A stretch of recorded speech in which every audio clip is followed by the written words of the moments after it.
Hello world, it's Godzilla with you once again. Hope you guys are doing well. Today I got a special one because, well, something special just came in the mail for me today. Something came in the mail today. These nuts. Got a special little package and we're gonna be doing an unboxing. Finally got my hands on the NECA Godzilla Tokyo SOS figure. Mind you, this is the standard edition. This is not the special edition variant of the figure, but I'm going to be doing an unboxing and give you guys my review and thoughts on the figure right on camera. And yeah, I'll just go over the figure as always. It'll just be a fun little unboxing video. Surging up from the depths of the sea on a tidal wave of terror to wreak vengeance on mankind. A gigantic beast, cavalcade of electrifying horror. The box came in, of course. It's a nice amount of wrapping. Here we go, baby. But they sent it via bubble wrap, so I'm gonna take this out of the wrapping.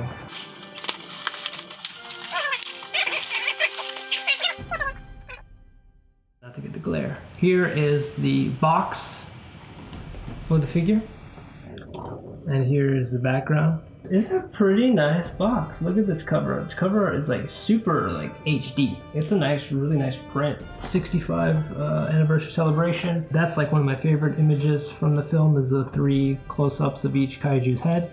I love though the main poster art as well. I think it's a really cool picture of like Godzilla, Godzilla and Mothra. And then of course the back shows you what the figure actually looks like. A nice description. The top is the name of the movie as well. Store or hanger thing was a little bent because of transportation, but I honestly don't really care. But just, I guess for those of you that care about the box, just warning that this might get bent. Okay, so they have this sealed, so whoa, there he is. There he is. Really like the packaging for this. It's really cool. I like that NECA switched over to using this cool box art thing for their figures. They kind of unfortunately did that really late in their toy line. When they first started, they were just the generic plastic casing that was transparent, but later on, I think maybe 2 or 3 years ago, they started doing these cool boxes that have like the movie poster cover and they flap open to show the figure, which I think is super cool. But anyway, so I'm gonna get this guy out of here. Very heavy. So he comes here. He doesn't look too tied down though. We got a nice tie here and here, but not too much tying him in. So he comes of course like this in the packaging, in the box, and then here comes some instructions on how to get his tail on. So it looks like you unfortunately have to warm up the tail and then you can attach it.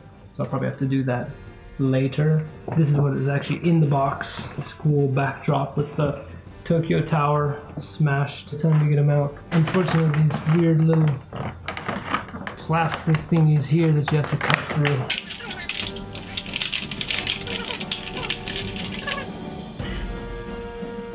There he is. There he is, ladies and gentlemen, in all his scruffy little glory. Some people complained about like the eyes being kind of off a little. He's got a little bit of it, a little bit of that googly eye look. Posability in the fingers. The wrists also have posability.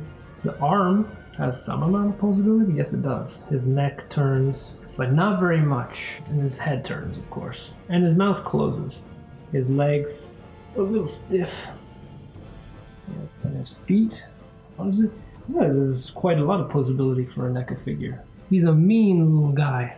Looking at the actual image in comparison, it's quite close though. It is quite close in terms of the sculpt. I think especially the body, I think his head is flatter. The snout is a little longer on the suit, so that's nothing to complain about it for the quality of the figure. And yeah, and the legs turn quite a bit actually. And they feel pretty solid, honestly. I don't feel like I'm going to break anything by moving the legs. The legs feel really, this leg is a little bit tough to move, because I think it's more the sculpt that's getting kind of in the way. Actually, a lot more posability than I was expecting. And I feel like he's really sturdy though, admittedly. Like the NECA figures always were really sturdy. He feels really solid. Like, I don't feel like I'm going to break anything. It's as accurate as NECA could make it to the suit. The spines are perfect. I think the coloring is almost perfect. I had kind of said, like, again, that the scar I think is a little too dark. He's waving at you. It's actually heavier and more posable and more sturdy than I expected, so And to me, the eyes, I would say are not a problem. And then the tail, I may show once I get it attached, but the tail looks pretty nice too. It's not like a perfect representation of the sculptor, but it's NECA's version. I said this when I reviewed the 1954 NECA figure. It's the same thing. It wasn't an accurate representation. It felt like it was, in spirit in many ways. And this is the Tokyo SOS Godzilla. Like, you look at this, and it's that one. Like those Playmates toys, right? You're like, what is that supposed to be? Now everyone's freaking out over these Playmates toys that have just come out. This is definitely the Tokyo SOS Godzilla. I think in terms of quality, pricing, and everything, I would much rather get this figure than the SH Monster Arts 2002 figure. Unfortunately, NECA is no longer have the Godzilla license, so I don't really know how much more time you have to get your hands on him.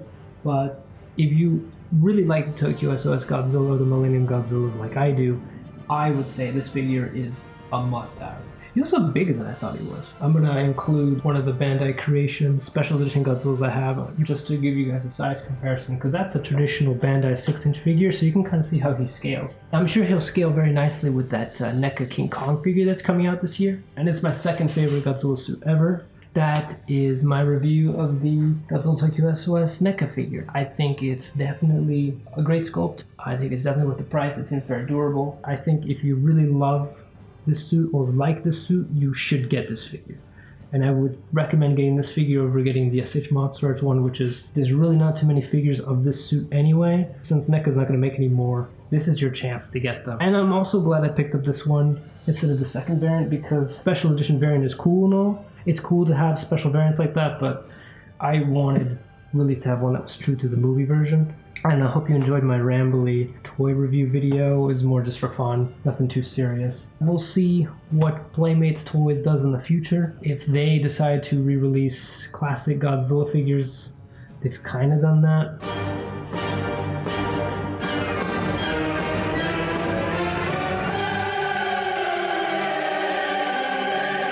Obviously those weren't great, right? The recent ones have not been too bad. And so unfortunately, NECA's niche is kind of gone, and that's just the reality we have to live with. That's it for this video, guys. Hope you enjoyed it. Let me know your thoughts in the comments below on this figure, and if you think it's one that you'd be interested in getting, or any other of the last NECA figures you can get your hands on. Like, share, subscribe, all that jazz, of course. And I'll see you guys in the next one. Bye!